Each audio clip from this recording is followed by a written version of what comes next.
Ladies and gentlemen, gentlemen and ladies, there is something I got a bone to pick, and I decided I'm going to hammer this bone into the flow.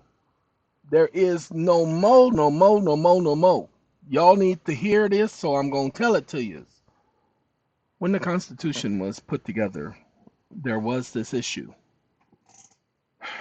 You guys saw it. Everybody sees it. They talk about it in all the movies from 1923, 1988, all of these little dumb movies, Yellowstone, all of them. They're talking about property rights. You know how they came and stole somebody's property that didn't belong to them when they left England? They had no right to property. Property rights were essential. So they made it clear in the Constitution your personal property, pay attention, freedom of speech, freedom of religion, freedom of the press, freedom to assemble. Those were property rights, personal property rights. All of your rights under the Constitution are property. You have the right to your property. That's why they listed them the way that they did. Then they said, oh, no, no, no, no, no, we're not going to stop there. You got the right to bear arms. Now, they came up with the 13th Amendment, says they can take that right away from you when there is involuntary servitude, but voluntary because you committed a crime. Ladies and gentlemen, they don't get to take away your right permanently. They only get to take away your right as a result of involuntary servitude. You commit a crime, you don't lose that right permanently forever and ever and ever and ever and ever and ever. Okay? You don't, no, no, no, it doesn't work that way. Never did, never will. Ever, never, ever, never. Once a person has served their time, no longer on that parole probation stuff, their rights are restored. You don't have to petition somebody for something that belongs to you. Sorry, I gotta answer this. This is one of those people who voluntarily gave up their rights. 1 second. See, ladies and gentlemen, I was just explaining to the person who just called that his situation is servitude, not voluntary, just servitude, because he committed a crime. And he knows he committed the crime. He's not shying away from that. What he's complaining about is that the treatment that he received and the violation of his rights up to this present point. We, but that's not the point we're making here.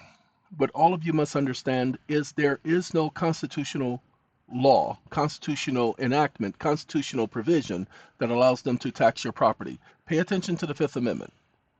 No person shall be deprived of life, liberty, or property without due process of law. That means they have to follow the law.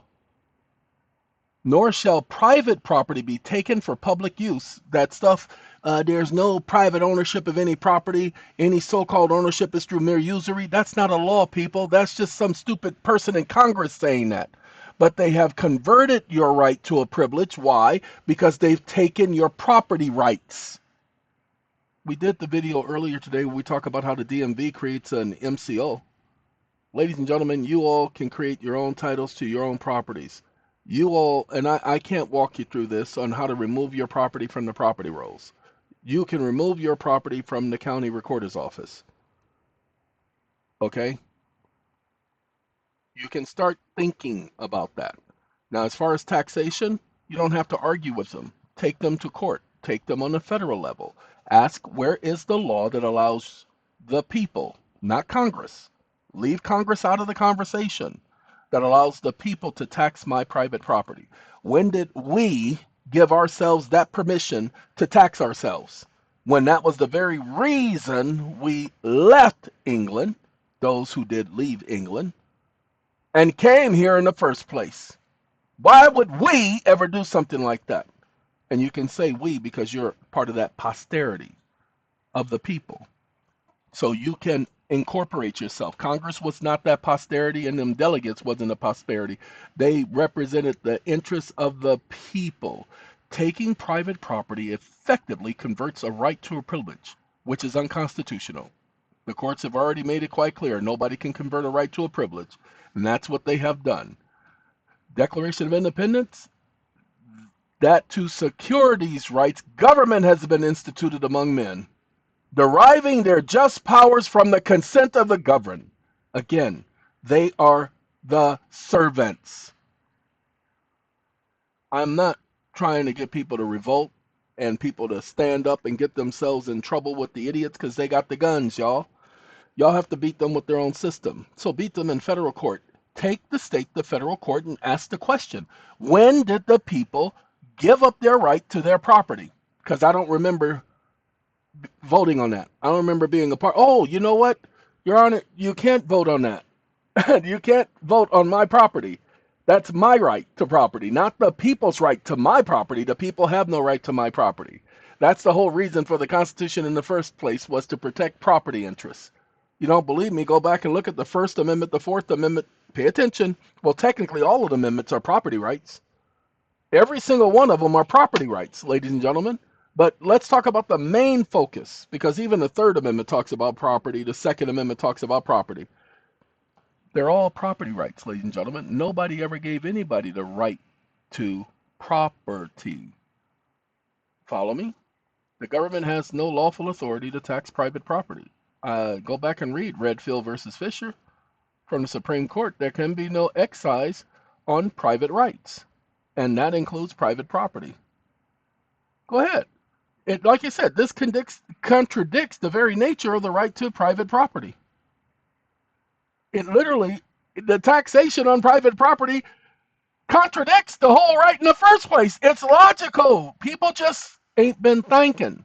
See, Redfield versus Fisher. An excise tax imposed on a privilege of engaging in an occupation or an activity rather than the property itself. There can be no excise. They can tax you on the business aspect, but they cannot tax you on the private aspect. That's why there cannot be any taxation on household goods, consumer goods, and non-commercial goods, people. Congress only has the right to regulate commerce amongst the states and foreign nations. They don't have the right to regulate you. There is no right to regulate the people. Congress is public servants. They cannot regulate you. They can only regulate commerce. So that junk you traveled in commerce. I don't care if I traveled in commerce. You can only regulate commerce. You can't regulate me traveling in commerce. My traveling in commerce is private. That is a private right of action. You guys heard of Murdoch versus Pennsylvania? No state may impose a charge for the enjoyment and the exercise of a right. And the Constitution doesn't grant you a right. Pay attention. It secures your rights. It doesn't grant you anything. So that's what I've been getting the AI to understand. He's been arguing with me for an hour. And I went to Perplexity, and Perplexity just gave me the answer. So I brought it in here. And now, would you like assistance in drafting a challenge?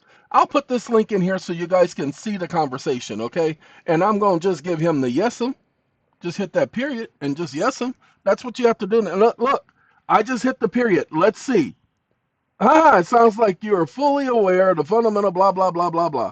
Let me know if you'd like. Okay, yeah, because I didn't actually give them commands at the beginning. So I'm going to put yes, yes'em. And I might have to go do that period again. The period, when you put the period, it will go, oh, no, no, no, no, no. I don't want you doing that. Yeah, he do that all the time. I don't want you creating no other dialogue. You're going to stay in here, homie. Now, look, my earpiece that I'm using, let me stop him. All right. Wake up.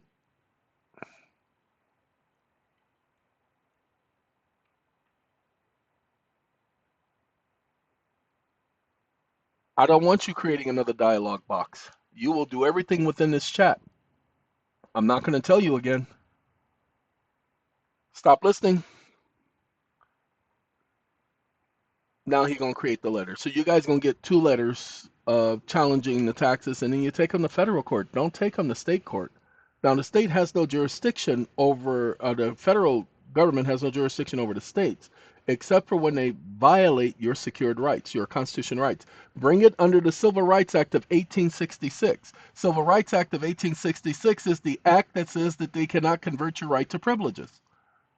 Go ahead, go take a look. It says that they cannot, under color or authority of law, violate your rights. Deprivation of rights under color and authority of law, people. They cannot convert your right to privileges. That's what it's saying. All right, gotta go. I know you never looked at it that way, Arriva.